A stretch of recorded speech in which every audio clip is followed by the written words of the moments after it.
Ambassador Thecnor stood before the viewing screen in the Concordat Council chamber, his 4 eyes fixed on the star chart that dominated the wall before him, and the empty space where Earth's signal beacon should have been pulsing with its usual rhythm of data streams and communication bursts troubled him deeply. 3 weeks had passed since the last transmission from humanity's homeworld. 3 weeks of growing silence that felt like a wound in the fabric of galactic civilization. And now the absence of that familiar chatter from Sol system had become impossible to ignore. "Ambassador, we've tried every frequency," said Coordinator Vess, her crystalline voice chiming with concern as she manipulated the holographic controls before her with delicate movements of her 6-fingered hands. "No response from Earth, no automated weather satellites, no commercial broadcasts, nothing at all." Thecnor's throat sacs inflated with a deep breath, threatened to overwhelm his normally calm demeanor, and he turned to face the assembled representatives from 24 species who filled the tiered seating of the chamber. "What about the outer colonies?" he asked, though he already knew the answer from the reports that had been flooding his office for the past 72 hours. "Mars responds but says little," Vess replied, pulling up transmission logs that scrolled across the air in glowing script. "Europa Station acknowledges our hails but refuses video communication. Titan Colony claims everything is normal, but their power output has dropped by 60%. And Proxima Station—" "I can speak to that," came a voice from the gallery above, and Thecnor looked up to see Dr. Saria Kess standing at the railing, her human features drawn with worry and exhaustion that showed in the dark circles under her eyes, and the trembling of her hands as she gripped the metal barrier before her. The ambassador gestured for her to continue, knowing that she had been trying desperately to contact her family on Earth since the silence began, and her perspective, as one of only 3 humans currently stationed outside Sol System, would be invaluable. "My colleagues at Proxima tried to reach Earth directly using our deep space array," Saria said, her voice cracking slightly as she spoke to the assembled council. "We bypassed the relay stations and sent a focused transmission directly to Geneva, to New York, to Beijing, to Lagos, everywhere we could think of that should have responded." She paused, swallowing hard before continuing with visible effort. "Static on every channel, but not the static of destruction or interference. It's clean static, like someone just turned off every transmitter on the planet at exactly the same moment." Murmurs rippled through the council chamber as representatives conferred with their aides and consulted data streams flowing into their personal displays. Thecnor could see the concern spreading like ripples across water. "Could it be a solar event?" asked Representative Mortok, his massive frame shifting in a seat designed to accommodate his species' bulk. "A coronal mass ejection that damaged their satellite network?" "Unlikely," Vess responded immediately, pulling up solar activity charts that showed Sol's behavior over the past month in calm, regular patterns. "Their sun is in a quiet phase, no unusual activity detected by any of our monitoring stations." "Then what?" demanded Ambassador Krell, her chitinous plates clicking together in agitation.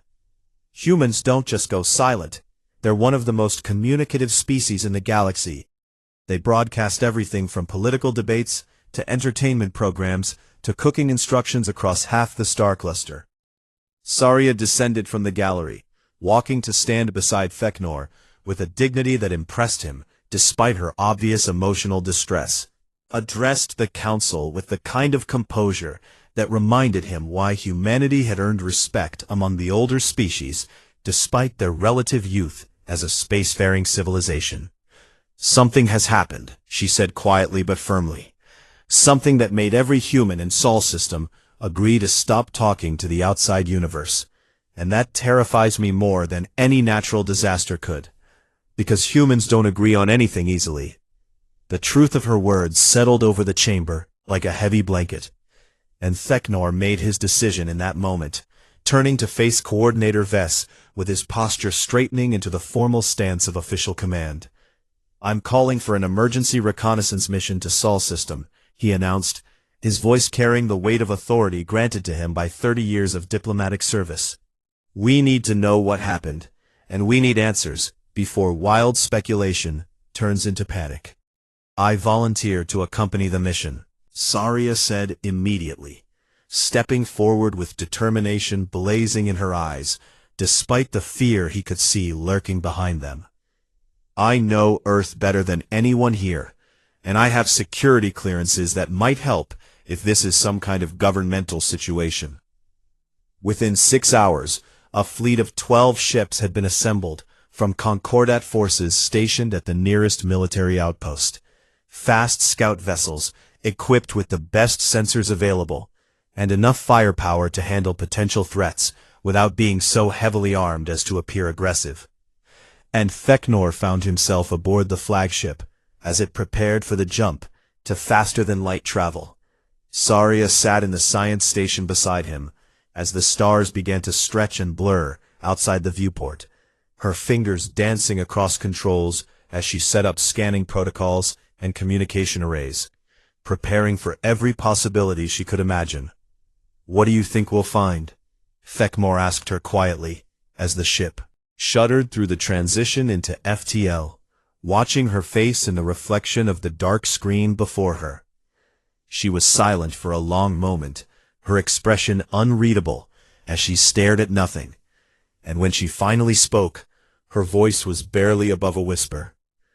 "I don't know," she admitted, and he heard the fear and hope warring in those 3 words. "But humans don't disappear quietly. We're stubborn and loud, and we fight against the dark with everything we have. So whatever made us go silent must be something we couldn't fight, something we couldn't argue with, something that made 8 billion people agree to the same choice at the same moment." The journey to Sol System took 4 days at maximum FTL speed, 4 days of mounting tension as the crew ran simulation after simulation of possible scenarios they might encounter.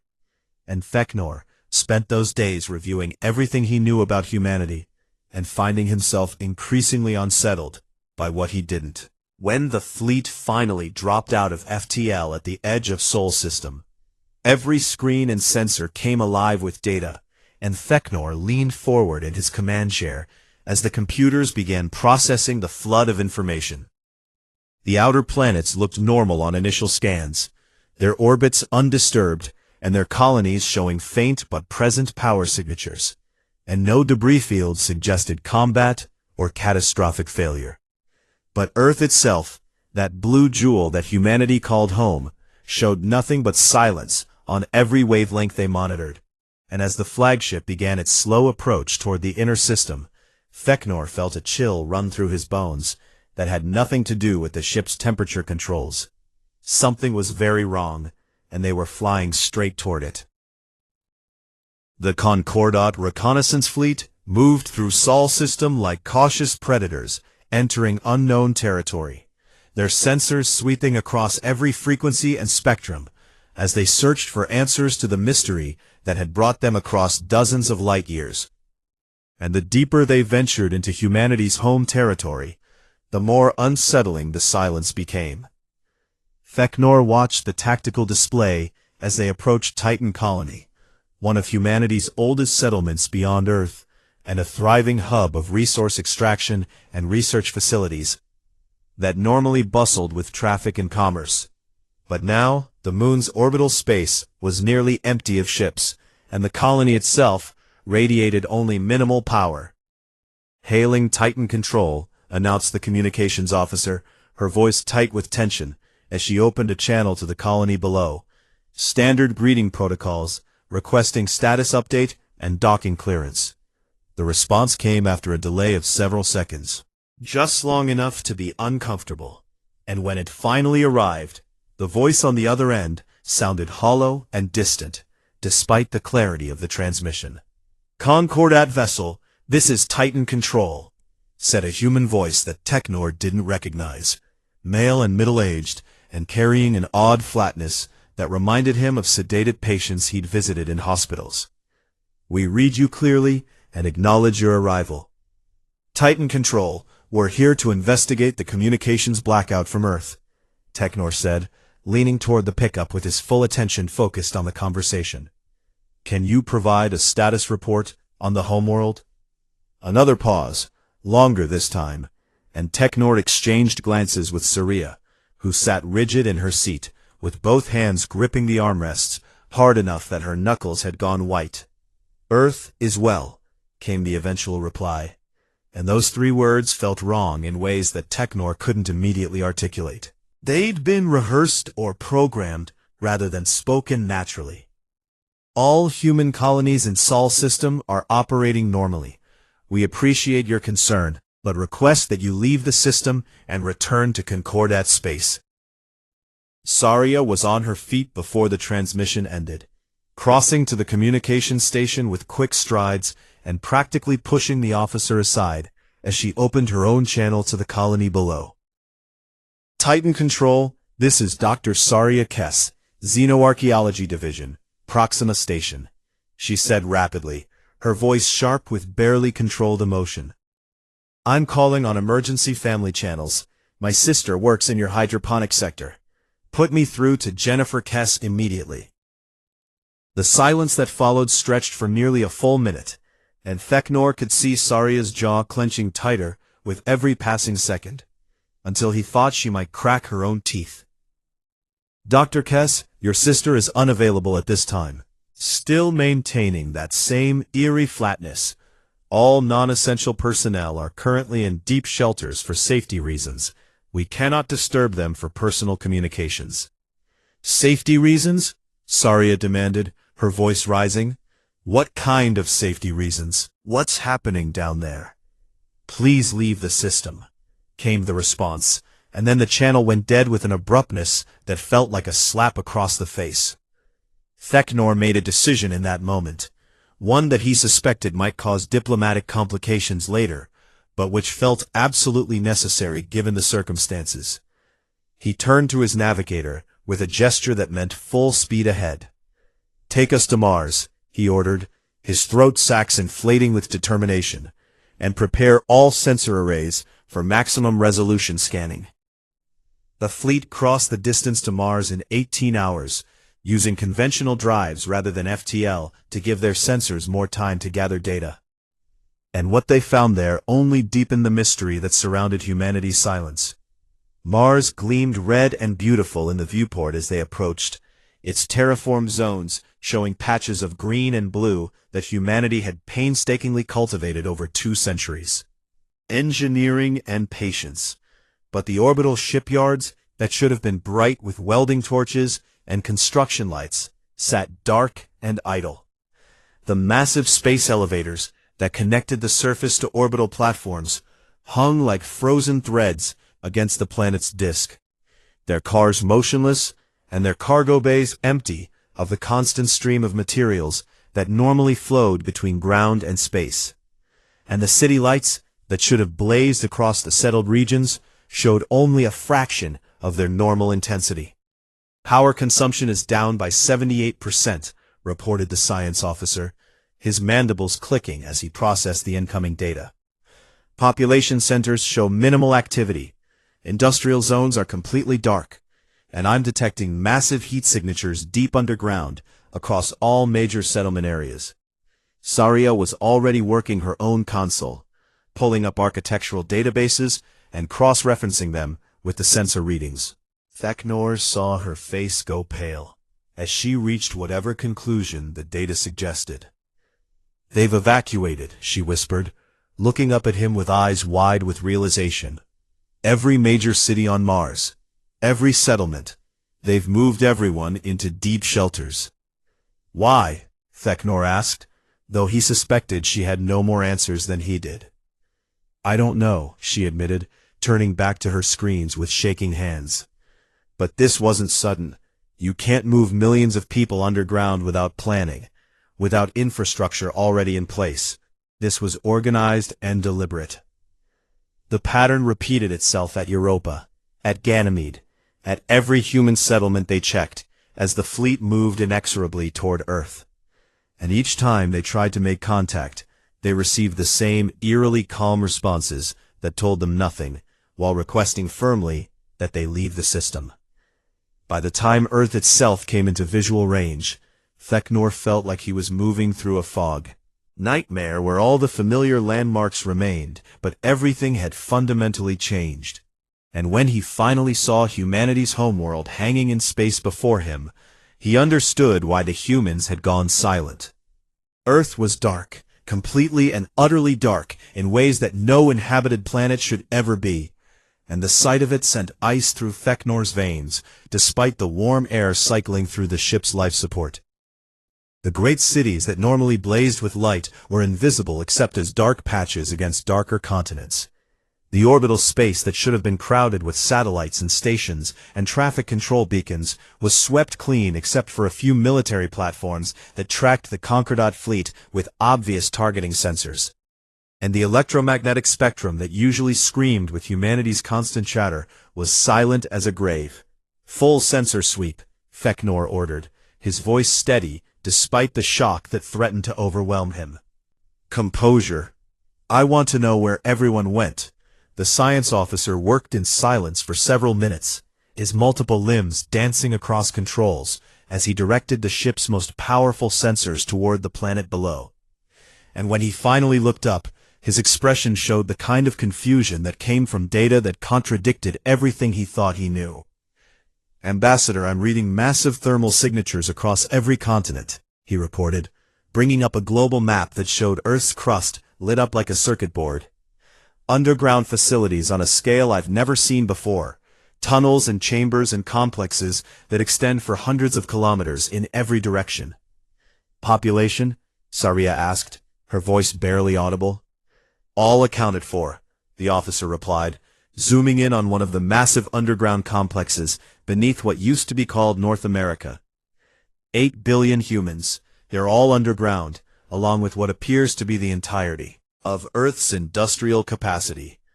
Theknor was about to ask another question when alarms began shrieking across every console simultaneously, and the tactical display exploded with new contacts that appeared so suddenly they might as well have materialized from nowhere. Massive energy signatures emerging from Earth's oceans. The tactical officer shouted over the alarm, her voice cracking with shock. "Multiple contacts, hundreds of contacts, they're rising from underwater locations all across the planet." The view screen automatically refocused on the nearest emergence point, the Mariana Trench in Earth's Pacific Ocean, and Theknor felt his blood turn to ice as he watched massive bay doors open in the ocean floor. Doors so large that entire cities could have fit through them with room to spare. From those doors, from similar openings in the Atlantic and Arctic and Indian Oceans, from hollowed mountains and desert complexes and ice fields, ships began to rise. Theknor realized with dawning horror that humanity hadn't disappeared at all. They had been building, and what they had built was enough to change everything. The first vessel that breached the surface of Earth's ocean was a dreadnought of such massive proportions that Theknor's mind struggled to process its scale, longer than any ship in the Concordat fleet by a factor of 5, and bristling with weapon systems that his tactical computer couldn't even categorize, and it rose from the depths, trailing waterfalls that poured off its hull like rain from mountains. But it wasn't alone, not even close to alone, and as Theknor watched with his 4 eyes wide and his breath caught in his throat, more ships emerged from the hidden shipyards that humanity had carved into Earth's crust and ocean floors and continental shelves, vessels of war that represented designs and technologies that had never appeared in any intelligence report or diplomatic filing. "Count," Theknor managed to say, his voice coming out as barely more than a croak, as he watched the display fill with contact markers. "How many ships are we seeing?" Tactical officer's hands trembled as she worked her console, her usual efficiency shattered by the magnitude of what the sensors were reporting. And when she finally spoke, Her voice held the kind of disbelief that came from data so unexpected that it broke existing frameworks of understanding. "Contact count exceeds 50,000 and rising, Ambassador," she reported, and then paused before adding in a whisper, "No, wait, revising estimate upward, 100,000 contacts. No, 200,000. "Stop," Theknor interrupted, raising one hand as he tried to process numbers that simply didn't make sense in the context of everything he knew about humanity's industrial capacity. "What's the final count?"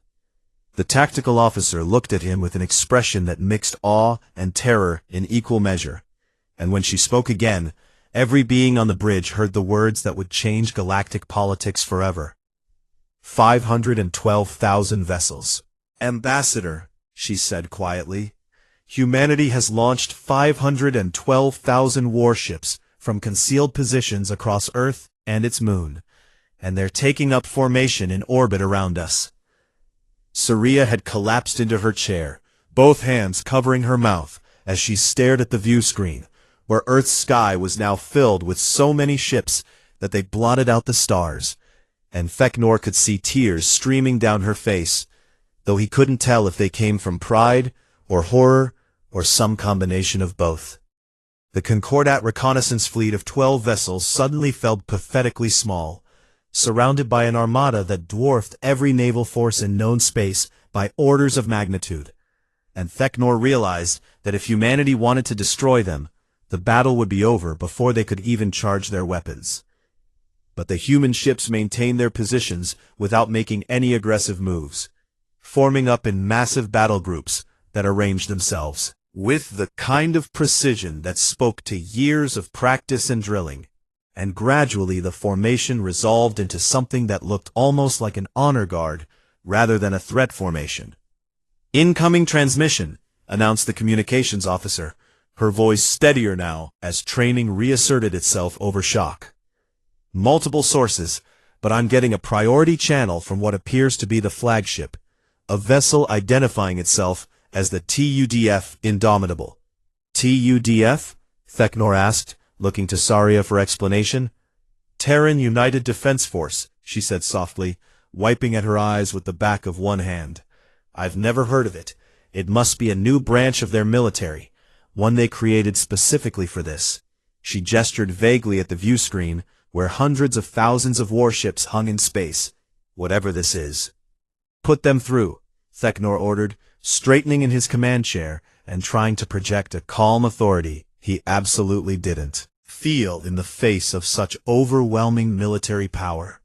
The view screen shifted from external cameras to show the bridge of what must be the Indomitable, a cavernous space filled with hundreds of crew stations and dominated by holographic displays that showed tactical information on a scale that suggested coordination of truly massive fleet operations. And at the center of it all stood a human woman in a military uniform of dark blue and silver. She appeared to be in her 60s, if Theknor was reading human age markers correctly, with steel gray hair pulled back in a severe style, and eyes that held the kind of weariness that came from carrying heavy burdens for far too long. But her posture radiated absolute confidence and competence that made her presence fill the screen. "Ambassador Theknor," she said, her voice calm and professional, despite the extraordinary circumstances. "I am Admiral Chen Zhao, Supreme Commander of the Terran United Defense Force, and on behalf of humanity, I apologize for the alarm we have caused the Concordat and our allied species." Theknor found his voice after a moment of stunned silence, and he managed to respond with something approaching diplomatic composure, despite everything he'd witnessed in the past hour.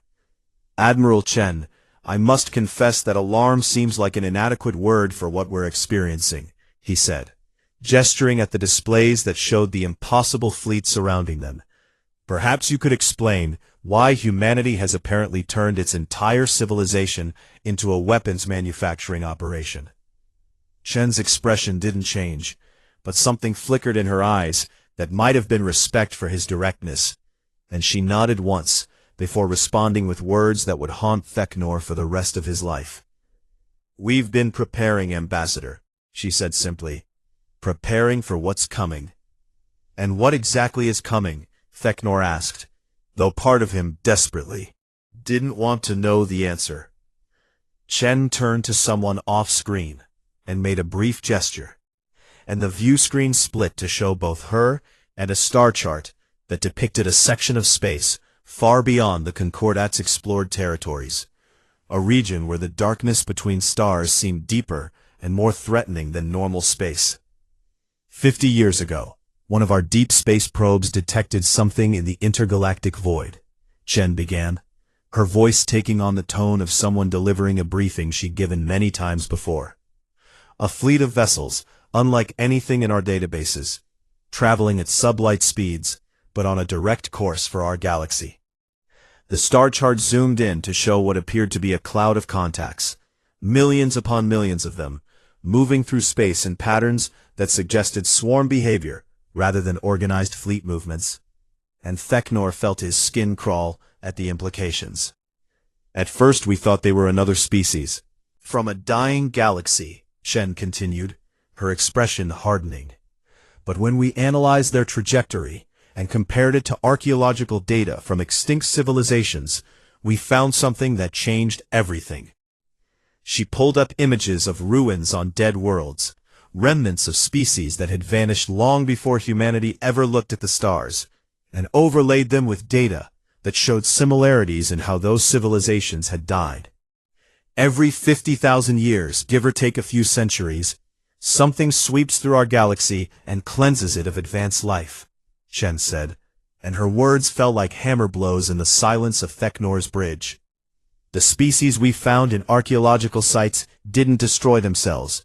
They were destroyed by these things, by what we call the Devourers." Theknor's throat sacs contracted involuntarily, a physiological response to extreme stress that he couldn't control, and he heard gasps and shocked exclamations from his crew, absorbed the implications. "You're saying there's a galactic extinction event," he managed to say, his voice coming out higher than normal.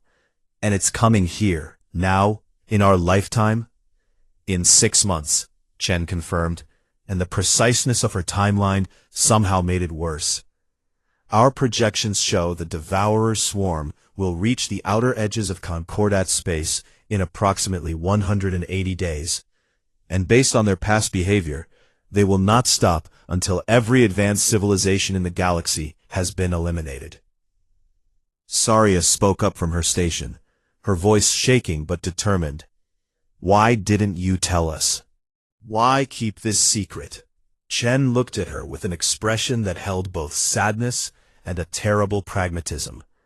And when she answered, Theknor understood exactly why humanity had chosen isolation over cooperation. "Because we ran the simulations, Doctor," Chen said quietly.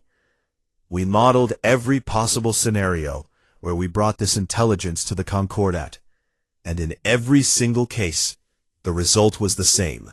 Political paralysis, species retreating to defend their own worlds, resources scattered across 1,000 different defensive strategies, and ultimately, extinction." She gestured at the fleet surrounding them, 500,000 vessels, representing half a century of total commitment and sacrifice. "So we made a different choice. We united our species under a single purpose. We rationed every resource and turned Earth into a fortress.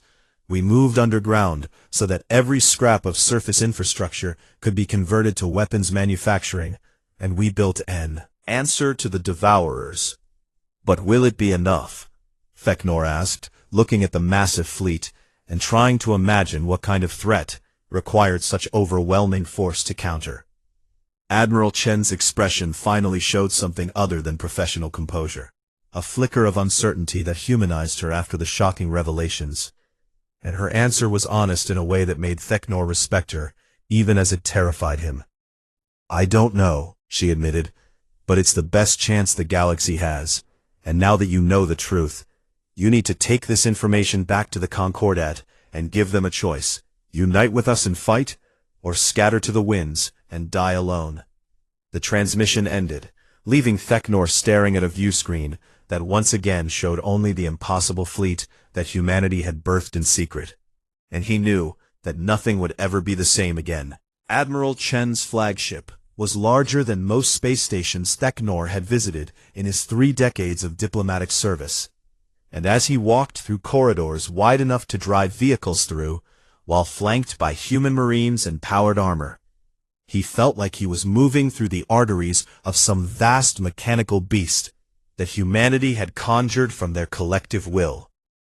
Saria walked beside him, her expression a mixture of pride and grief, as she took in the details of the ship around them.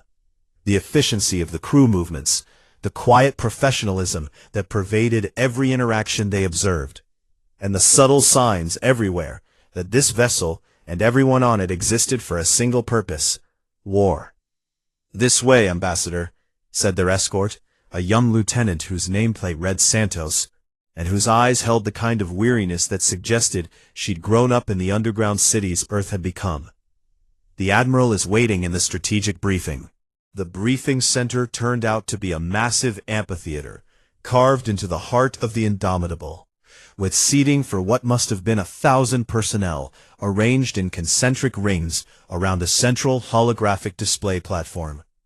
And as Theknor entered, he saw that the space was already half filled with officers and specialists, who watched his arrival with expressions ranging from curiosity to carefully neutral professionalism. Admiral Chen stood at the center platform, and she gestured for Theknor and Saria to join her there, while the rest of the room settled into an expectant silence. "Ambassador, thank you for accepting our invitation," Chen said formally, though they both knew it hadn't really been a request, given the fleet surrounding his ships. "What I'm about to show you is classified at the highest levels of human government, information that only a few thousand people in all of humanity have been cleared to access, and I'm sharing it with you. Because the time for secrets has passed." She manipulated controls on the platform, and the holographic display sprang to life with an image of Earth as it had been 50 years ago, vibrant and bustling, and completely unaware of what was coming. And Theknor saw Saria's breath catch at the sight of her homeworld in better times. 53 years ago, the deep space probe Voyager 12 detected anomalous readings from a region of space 3 million light-years from Earth, Chen began, and the display shifted to show a star field that gradually zoomed out to reveal the gulf between galaxies. At first, our scientists thought it was instrument malfunction, because the readings suggested a mass concentration that shouldn't exist in intergalactic space. The image focused on a region of darkness between spiral arms, and gradually, contact markers began appearing, thousands upon thousands of them, that coalesced into a cloud that dwarfed anything Theknor had ever seen on tactical display. "We sent follow-up probes, better sensors, and what we found changed everything humanity thought it knew about the galaxy," Chen continued, her voice taking on a harder edge. "A swarm fleet of organic technological hybrid vessels, traveling at 0.03 light speed directly toward the Milky Way, and when we analyzed their trajectory, we realized they'd been traveling for approximately 50,000 years. A murmur ran through the assembled human officers, though this information clearly wasn't new to them. And Theknor suspected this briefing was as much for their benefit as his, a reminder of why they'd sacrificed so much. "We cataloged similar swarms heading toward other nearby galaxies," Chen said, bringing up images of Andromeda and Triangulum and smaller satellite galaxies, each marked with estimated arrival times for their own devourer swarms. "Whatever these things are, they move between galaxies like locusts between fields, everything capable of organized thought, and then moving on." Saria spoke up, her voice carrying across the amphitheater. "How did you know they were hostile? Maybe they're refugees, or explorers, or—" "We hoped that too, Doctor," Chen interrupted gently, bringing up new images that showed archaeological sites humanity had investigated. "So we looked for evidence of previous visits, and we found it on 37 worlds across the galaxy. Civilizations that rose to spacefaring status and then vanished completely, leaving behind only ruins that suggested sudden and overwhelming violence. The holographic display showed the remains of cities that had been scoured from their planets, orbital installations reduced to debris, and most chillingly, mass graves that held billions of beings whose species humanity would never be able to identify. "We found a pattern," Chen said, her voice dropping to something almost reverent. "Every 50,000 years, advanced civilizations appear in the archaeological record, and then they disappear, always within a span of a few decades, always with signs of defensive warfare that failed, always with complete extinction as the end result." Feknor felt cold spreading through his core as he understood the implications, and his voice came out as barely more than a whisper when he asked, "The Concordat species, we're all young, aren't we? Less than 10,000 years of recorded history for any of us." "Exactly," Chen confirmed, meeting his eyes with an expression that held grim understanding. "You're the new growth that appeared after the last culling, Ambassador, and so are we, and so is every other species we've encountered in known space. We're all children of the post-devourer galaxy." She manipulated the display again, showing a timeline that stretched back hundreds of thousands of years, marked with regular intervals of extinction events, separated by long periods of silence and recovery. Someone or something created the devourers, or perhaps they're naturally evolved. We don't know, Chen said, pacing around the holographic display with the controlled energy of a lecturer who'd given this speech many times. But they fulfill a function. They prevent any species from becoming too advanced, too numerous, too capable of spreading across the galaxy. They're a reset button that gets pressed every 50,000 years. "And you've been preparing to fight them," Feknor said, looking at the officers who filled the amphitheater, and understanding now why they all carried themselves with such grim determination. "For half a century." "Yes," Chen confirmed simply. "We analyzed every fragment of data we could find about previous civilizations' attempts to resist. We studied their tactics and their failures. And we asked ourselves what it would take to actually win against an enemy that had successfully exterminated dozens of advanced species." The display shifted to show humanity's response. Diagrams of underground cities being excavated, shipyards carved into ocean trenches, resource extraction operations on a scale that boggled the mind, and population projections that showed humanity deliberately limiting their growth to maximize resources for military production. "We made choices that no generation should have to make," Chen said quietly. "Time." Feknor saw the weight of those choices in her expression. Children were born in bunkers and told they might never see the surface. Families were rationed to subsistence levels so that every excess resource could go to ship construction. Entire continents were evacuated and converted to industrial zones. And we asked 8 billion people to agree to live like that for 50 years. Saria's voice was thick with emotion when she spoke. "And they agreed. All of them?" "Not at first," Chen admitted, bringing up records of debates and protests and political struggles that had consumed humanity's first decade of preparation.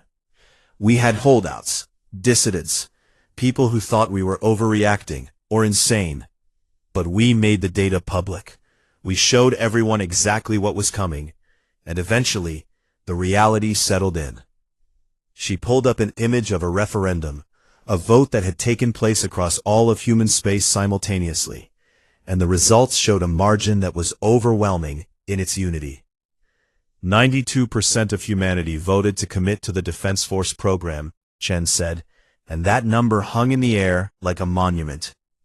Not because they weren't afraid or because they wanted to live underground, but because when faced with the choice between comfort now and survival later, humans chose survival.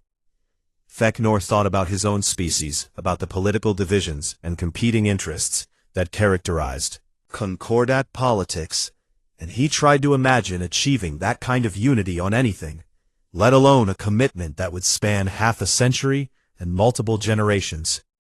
"Why didn't you ask for help?" he finally said, the question that had been eating at him since Chen's initial revelation. "The Concordat has resources, technology, allies who would have contributed." Chen's expression hardened, and when she spoke, her words were brutal in their honesty. "Because we ran the simulations, Ambassador.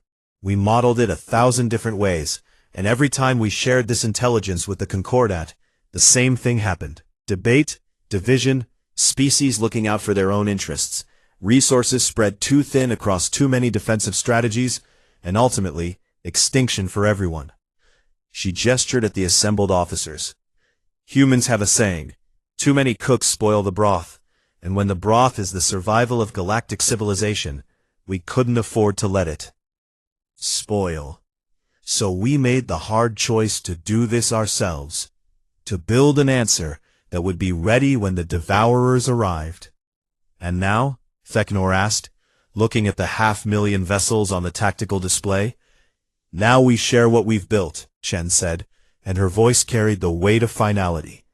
"Because the Devourers will arrive in 6 months, and while humanity is ready to fight them alone if necessary, we prefer to fight beside allies who know what's at stake."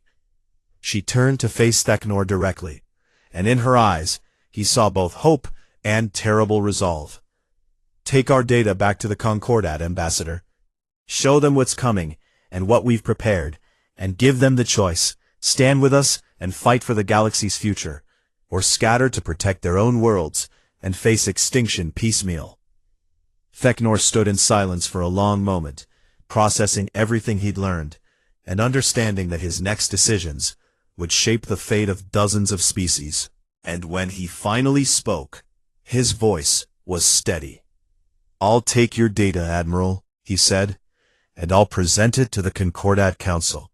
But I need you to understand something. The political process will take time, and 6 months may not be enough for the kind of unity you achieved." Shen nodded, as if she'd expected this response. "Then we'll buy you that time, Ambassador. Humanity will hold the line at the outer edges of Concordat space, and will make the Devourers pay for every light year they advance. And while we fight, you convince your council that the alternative to unity is extinction." As Theknor prepared to leave the Indomitable and return to his ship, he looked back at the amphitheater full of human officers who'd spent their entire lives preparing for a battle that was finally approaching, and he understood why they called themselves the Defense Force. They weren't defending Earth or humanity alone. They were defending the principle that intelligent life must stand together, or be extinguished. Life deserved to exist, that civilizations had a right to grow and flourish without being culled like wheat at harvest time. And they were willing to die to make that principle a reality. 6 months felt like both an eternity and an instant as the galaxy prepared for war, and Theknor spent every moment of that time navigating the treacherous waters of Concordat politics, while humanity's defense force took up positions along the outer edges of known space, like a shield wall against the darkness.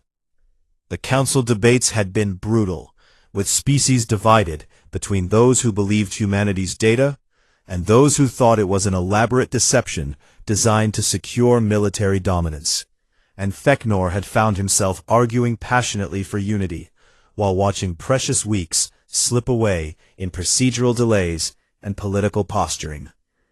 In the end, 17 of the Concordat's 23 member species had committed resources to the defensive effort, providing ships and technology and intelligence that supplemented humanity's massive fleet, though their contributions were modest compared to the 500,000 vessels that humanity had built in secret over 5 decades. Saria had returned to Earth, where she'd been reunited with her sister in the deep shelters beneath Geneva, and then volunteered to serve aboard one of the hospital ships that would follow the fleet to provide medical support for casualties, human and alien alike. Now, as Theknor stood on the bridge of his frigate, attached to humanity's third fleet, he watched the sensor displays with growing dread as the Devourer swarm finally appeared on the edge of detection range, exactly when and where Admiral Chen's projections had predicted. "Contact," announced the sensor officer, her voice tight with controlled fear. "Multiple contacts at extreme range, bearing 270 Mark 15. Estimated count exceeds 1 million individual vessels." 1 million, and that was just the vanguard of a swarm that stretched across light-years of space, moving in patterns that suggested hive intelligence, coordinating millions of individual units toward a single purpose: the extinction of everything capable of organized thought.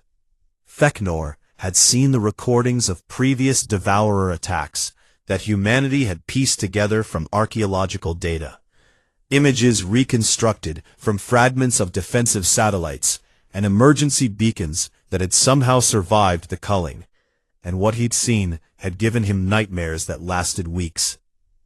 The Devourers were biological horrors fused with technology in ways that violated every principle of natural evolution, creatures that ranged from the size of fighters to the scale of dreadnoughts, all of them armed with weapon systems that combined organic and inorganic components into something that transcended both, and all of them driven by a hunger that had consumed galaxies. "All ships, this is Admiral Chen," came the calm voice across the fleet-wide channel, and Feknor felt himself standing straighter as humanity's supreme commander addressed the combined forces of multiple species. "The enemy is here, exactly as predicted, and now we show them that this time the galaxy fights back." The human fleet began moving into defensive formations that they'd practiced 10,000 times in simulation. Massive battle groups that arranged themselves into overlapping fields of fire while maintaining flexibility to respond to the Devourer's adaptive tactics. And Feknor's frigate took its assigned position within the Third Fleet's screening element. "All hands to battle stations," Feknor ordered, and his crew responded with the kind of crisp efficiency that came from drilling for this exact moment since the day they'd learned the truth. "Power up all weapon systems and prepare for engagement." The Devourers advanced like a living tide, not bothering with formation or tactics because they'd never needed them before, and their approach reminded Feknor of locusts descending on a field, overwhelming through sheer numbers and relentless hunger rather than through skill or... Admiral Chen's voice came across the channel again, steady and unshakable as the range closed to weapons distance. "Remember your training. Remember what we're fighting for. And remember that every Devourer we destroy is a victory for everyone who came before us and everyone who will come after. Humanity stands with you, and we will hold this line together." The first salvos of the battle lit up space like a new star being born, as hundreds of thousands of weapons fired simultaneously across a front that stretched for millions of kilometers. And the Devourers met that wall of fire with their own horrific arsenal of organic weaponry that spat acid and plasma and things that defied categorization. Teknor's frigate shook as it engaged a cluster of Devourer fighters, and he watched his tactical display as human dreadnoughts traded fire with Devourer capital ships in exchanges that generated enough energy to sterilize planets, seeing ships die on both sides. The battle devolved into the kind of brutal attrition warfare that humanity had planned for. "Target acquired," reported his weapons officer, firing main batteries.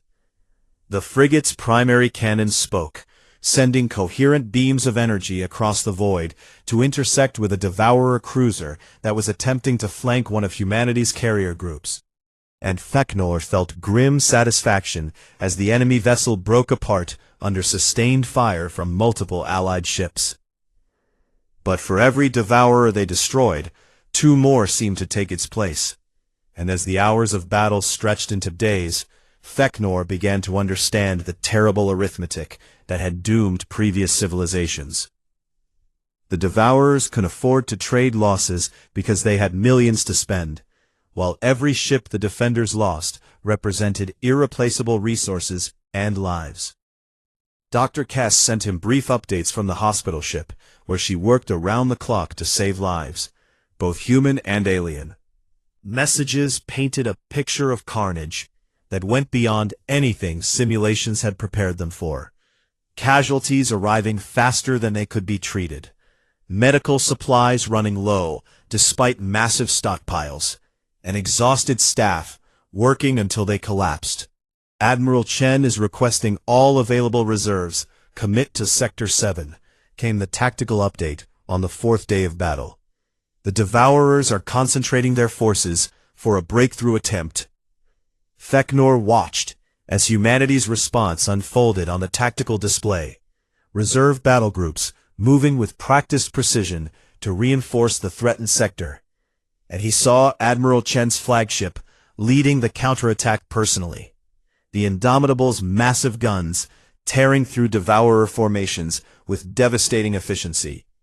But the cost was horrific, and as the 5th day became the 6th and then the 7th, Feknor watched the casualty reports climb to numbers that made his throat sacs contract with painful bitterness. Grief, human ships dying by the thousands, alien vessels adding their own toll to the butcher's bill, and still the Devourers came. "We've lost 40% of the fleet," reported his tactical officer on the 10th day, her voice hoarse from exhaustion and stress. "Human casualties exceed 200,000 vessels, Allied forces down by half, and the Devourers show no signs of stopping." But something had changed in the pattern of the battle. Something subtle that Feknor noticed only because he'd been watching the tactical displays obsessively for days without real sleep. And he realized what Admiral Chen's strategy had actually been from the beginning. Humanity wasn't trying to destroy the Devourer swarm. That would have been impossible against such overwhelming numbers. Instead, they were making every meter of space so costly that the swarm's hive intelligence would calculate the effort wasn't worth the reward. "They're slowing," Saria's voice came through. On a private channel, exhausted but carrying a note of desperate hope, "The Devourer advance rate has decreased by 30% over the past 6 hours. Feknor pulled up the strategic overview and saw that she was right. The swarm was still fighting, but its forward momentum had stalled, as it encountered resistance that violated every pattern of behavior it had learned over millions of years of successful culling. On the 15th day of battle, something unprecedented happened. The Devourers began to withdraw, not in defeat, but in a tactical reorientation that suggested their hive intelligence had made a calculation and decided to seek easier prey elsewhere. Admiral Chen's voice came across the fleet channel, and Feknor could hear the exhaustion and grief and fierce pride all mixed together in her tone. "All ships, cease fire and maintain defensive positions. The enemy is disengaging." The silence that followed the last weapon discharge felt almost physical. After weeks of constant combat, and Feknor slumped in his command chair, as the reality of survival settled over him like a weight. "Casualties?" he asked quietly. "Final count shows human losses at 147,000 vessels," his tactical officer reported, and the numbers felt obscene in their magnitude. Allied species lost an additional 18,000 ships. Total personnel casualties estimated at 6.3 million beings, and medical facilities are still processing wounded. 6 million dead, and yet they had won, or at least survived. And as Feknor watched the Devourer swarm change course toward an uninhabited sector of space, he understood that humanity had accomplished something that no previous civilization had managed. They'd made themselves too expensive to extinguish. The fleet began the slow process of standing down from combat status, conducting damage assessments and rescue operations, and recovering the bodies of those who'd given their lives to hold the line. And Feknor watched as human and alien crews worked side by side in the grim aftermath of survival. 3 weeks after the Devourers departed, the surviving ships began returning to Sol's system, and Feknor stood on his bridge as Earth came into view, expecting to see the same darkened planet that had greeted him 6 months before. Instead, He saw light blazing across every continent, as humanity emerged from their underground cities for the first time in half a century, celebrating survival and mourning losses in equal measure. And the sight of Earth alive and vibrant again made something in Feknor's chest tighten with emotion he couldn't name. Admiral Chen's final transmission to the fleet came as they entered Earth orbit, and her words were simple, but carried the weight of everything they'd accomplished together. "We held the line," she said, and Feknor could hear the tears she was fighting to control. "We stood together against extinction, and we survived. And now we have work to do, because the Devourers will adapt, and they will return. And next time, we build our defense, not as humans, or Vryn, or any single species, but as a united galaxy that refuses to die quietly." Feknor found himself in the hospital ship where Saria worked, watching as she treated a human marine who'd lost both arms defending a breach in his ship's hull. And he asked her the question that had been haunting him since the battle ended. "Was it worth it?" he said quietly. 6 million dead, hundreds of thousands of ships destroyed. The cost was almost beyond comprehension. Saria looked up at him with eyes that had seen too much death and grief over the past weeks, and her answer was simple and absolute. "Yes," she said, "because the alternative was extinction, and because we proved that intelligent life doesn't have to accept culling as inevitable. We can fight back, we can survive, and we can build something better for those who come after us." Months later, Feknor found himself writing a report that would be distributed across every Concordat world, a document that would be studied by historians and military theorists for generations. And he struggled to find words adequate to describe what he'd witnessed. In the end, he settled on something simple that captured the essence of humanity's response to the Devourer threat. Writing in his native script, the phrase that humans had used to describe their philosophy: "Humanity, fuck yeah." Not because they were stronger or smarter or more advanced than other species, but because when faced with extinction, they'd responded with defiance, unity, and a refusal to accept that their story was over. And in doing so, they'd given every species in the galaxy a chance to write new chapters in their own stories.